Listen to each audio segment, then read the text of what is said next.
Մինսկի խումբը լուծարելու դիմումը խաղաղության համաձայնագրի հետ միաժամանակ ստորագրելու պատրաստակամության մասին հայտնելուց մեկ օր հետո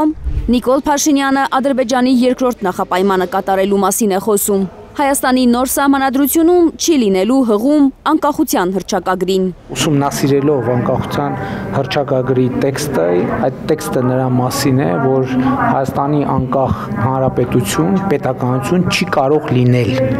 լինել, դա անհնար է։ Եթե ես սա ասում եմ, հետևաբար ես չեմ կարող ասել, որ նոր սահմանադրության տեքստում պետք է լինի հղում անկախության հռչակագրի։ Ընդհակառակը, ես կարող եմ ասել, որ իմ կարծիքով նոր սահմանադրության տեքստում չպետք է լինի հղում անկախության հռչակագրին։ Փաշինյանի պնդմամբ իր քաղաքական դիրքորոշումն է սահմանադրությունից պետք է հանվի հղումը անկախության հռչակագրին, որտեղ հիշատակվում է Արցախը Հայաստանին վերամիավորելու Հայաստանի Գերագույն խորհրդի որոշումը եւ որով Հայաստանը երաշխավորում է սատար է կանգնելու Հայոց ցեղասպանության միջազգային ճանաչման գործին։ Դա իմ քաղաքական դիրքորոշումն է։ Որոշումը ըստ Փաշինյանի քաղաքական է, որովհետեւ նրա խոսքով սահմանադրական բոլոր հանրաքվեները նախկինում կեղծվել են։ Իրավակարգը, որը բխում է սահմանադրությունից, կտրված է ժողովրդից։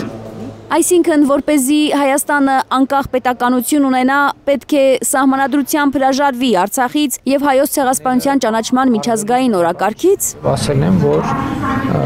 Ղարաբաղյան շարժումը Հայաստանում չի շարունակվել։ Անկախության հռչակագիրը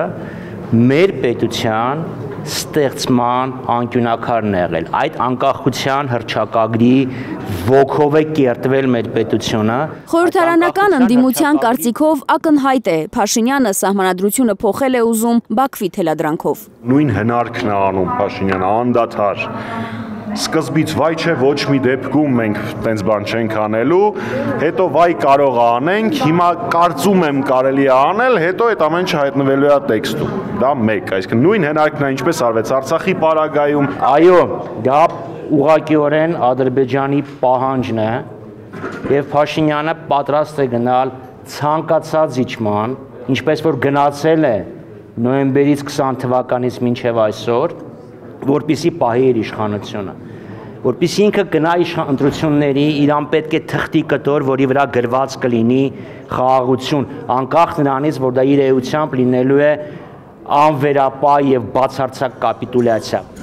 Նիկոլ Փաշինյանը հայոց պատմություն կմտնի իբրև մի հերոստրատ, որ այրել է Հայաստանի պետականության տաճարը, պատկերավոր այսպես է նկարագրում իրավիճակը Հայկ Մամիջանյանը։ Հերոստրատի մոլուցքա, ինքը լավ բանով չի կարող արդեն հաստատ պատմության մեջ մտնել։ Դրա համար փորձում է մաքսիմալ վատ բաներով մտնի։ Ինքը որոշել է, որ պատմության դասագրքերի մեջ պիտի մտնի։ Երևի հիմա հույս ունի, որ իր արևին 4-րդ հանրապետության դրամաբանության մեջ պետք է մտնի պատմության մեջ։ Ես ուզում եմ Փաշինյանին հանգստացնել, թող չանհանգստանա։ Ինքը արդեն որպես դավաճան կապիտուլյանտ պատմության մեջ մտել է։ Էլ մի իզդիժ հերիքա։ Հերոստրատի մոլուցքով տարապելու նշան են համարում ընդդիմադիրները նաև այն, որ հայկական գյուղերի ուղղությամբ կրակը չդադարեցնող թշնամուն արդարացնել է փորձում Փաշինյանը։ Երկու տարբերակ կա, կամ անկարգապահությունը,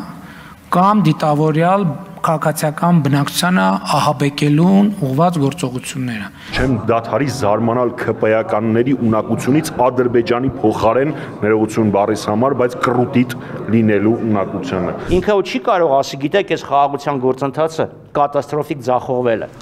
Ըստ ընդդիմության, ադրբեջանական զինված ուժերին անկարգ անվանելով, Փաշինյանն իրականում արդարացնում է Խնածախի բնակիչների տներն ու գյուղի մշակույթի տունը գնդակոծելը։ Այս մարդը արդարացնում է ադրբեջանցիների ամեն ինչ։ Ադրբեջանը վեր կացավ, ասեց Հայաստանը ֆաշիստական պետություն է։ Ինքը փոխանակասի ֆաշիստը ես եմ, թե մի հատ հայլու առաջ նայ տես ով ես։ Ցեղասպան, հանցագործ, որը պետքա կանգնի միջազգային դատարանի առաջ, ասում է դե եկեք մի հատ հասկանանք ինչի ինքը մեզ կոչեց ֆաշիստ, ինչի ինքը մեզ կոչեց ռևանշիստ։ Բայց Բաքվին արդարացնելու, նրա նախապայմանները անվերապահորեն կատարելու Հայաստանի իշխանության պատրաստակամությունը հազիվ թե ոգևորի Ադրբեջանին։ Ընդդիմությունը չի կարծում, թե սահմանադրությունից անկախության հռչակագրին հղումը հանելու մասին Փաշինյանի այսօրվա հայտարարությունից հետո Բաքուն շտապելու է ստորագրել խաղաղության պայմանագիրը։ Կսպասի դրա իրավական պրոցեսի ավարտին։ Թերեզա Կադայեչյան, Կարինե Մանգասարյան, Նորայր Շարբաթյան, Հայլուր։